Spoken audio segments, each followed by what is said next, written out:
Question 4 है the angle of elevation of top of the tower from a point on the ground. ठीक है, angle of elevation किसे कहते हैं? जब आप जैसे एलिवेशन को आप रिलेट कर सकते हो एलिवेटर से। एलिवेटर किसको कहते हैं? जिसको हम लिफ्ट कहते हैं। ठीक है, लिफ्ट नीचे से ऊपर जाती है। ऐसे ही एंगल ऑफ एलिवेशन मतलब जब आप नीचे से ऊपर की तरफ देखते हो, ग्राउंड से जो एंगल बनता है। ठीक है, यहां से अगर आप देखोगे तो आपको सर कितना उठाना पड़ेगा? एक सर्टेन डिग्री पे उठाना पड़ेगा टॉप टावर के टॉप को देखने के लिए। तो उसी को कहते हैं क्या? Angle of elevation. ग्राउंड से जो एंगल बनता है, ठीक है, ग्राउंड से जो एंगल बनता है उसको कहते हैं हॉरिजेंटल। जरूरी नहीं है आप ग्राउंड पे ही हो। सपोज आप एक सर्टेन हाइट है आपकी, आप पर्टिकुलर हाइट पे हो गए, तो ग्राउंड और आपके आंख के बीच में क्या होगा? पैरेलल लाइन होगी। तो आप जिस एंगल पे देख रहे हो, ठीक है, तो वो एंगल ऑफ एलिवेशन कहलाता है। तो एंगल ऑफ एलिवेशन कितना दिया हुआ है आपको? 30 डिग्री। और कितनी दूर से देख रहे हो आप? जो टावर है ए बी, सपोज मैं ए बी टावर को ए बी कह दूं, तो टावर से आप 30 मीटर की दूरी पे हो, उस दूरी से आप क्या कर रहे हो? टावर के टॉप को देख रहे हो, ए को, तब एंगल ऑफ एलिवेशन बनता है आपका 30 डिग्री। इस कंडीशन पे हमको क्या बताना है? हमको बताना है हाइट ऑफ द टावर, यानी ए बी की वैल्यू बतानी है। क्लियरली मुझे क्या दिख रहा है? इसमें कोई ज्यादा कॉम्प्लिकेशन नहीं है। ठीक है, कॉम्प्लिकेशन तब होती है जब आपको ये ना पता हो कि करना क्या है। आपको सिंपली ये समझ में आना चाहिए मेरे पास गिवन क्या है। एंगल गिवन है, एंगल के सामने वाली साइड ए बी है और ए बी ही मुझे फाइंड करनी है। उसको क्या कहते हैं? परपेंडिकुलर। एंगल के अपोजिट साइड को क्या कहते हैं? परपेंडिकुलर।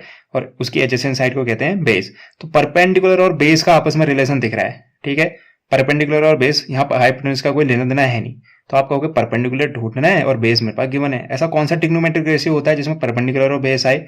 आप तुरंत कहोगे 10। तो सीधे सीधे आपको 10 30 निकाल देना। आप 10 30 निकालोगे, उसमें परपेंडिकुलर भी आएगा, बेस भी आएगा। 10 30 की वैल्यू आपको ऑलरेडी पता होती है, वैल्यू पुट करोगे, क्वेश्चन सॉल्व हो जाएगा। तो करते हैं फोर्थ पार्ट। एज्यूम कर लेते हैं कि जो टावर है वो क्या है? ए बी है। Let A B be the tower. ठीक है, एंड एंगल ऑफ एलिवेशन कितना है? And angle of elevation from C is equal to 30 degree. तो मैं क्या लिख सकता हूं? मैं लिख सकता हूं 10 30 लिखना चाह रहा हूं मैं। एंगल क्या है? 30, तो मैं 10 30 लिख रहा हूं। 30 10 ही क्यों लिया? लॉजिक समझा दिया मैंने।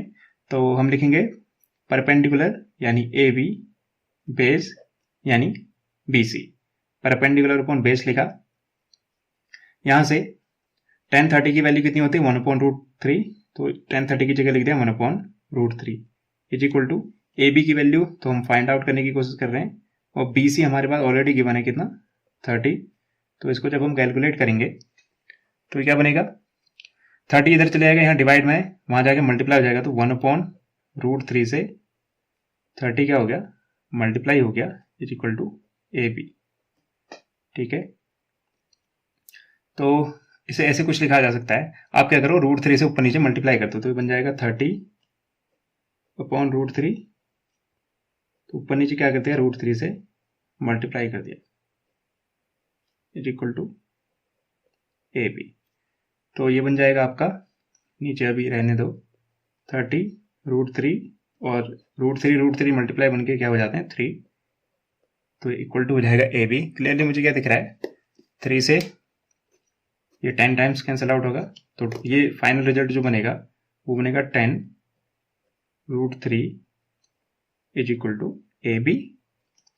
तो इसको अगर मैं सीधे तरीके से लिखना चाहूँ, मैं इसको लिख सकता हूँ ए बी की जो वैल्यू आई वो कितनी आई? 10√3।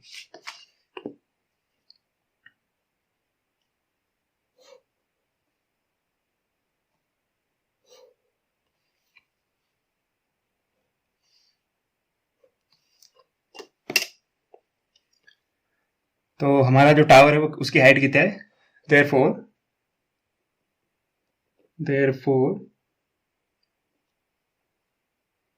height of the tower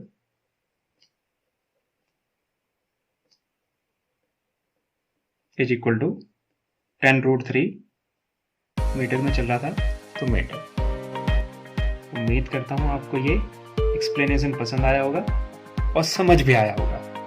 thank you and have a nice day.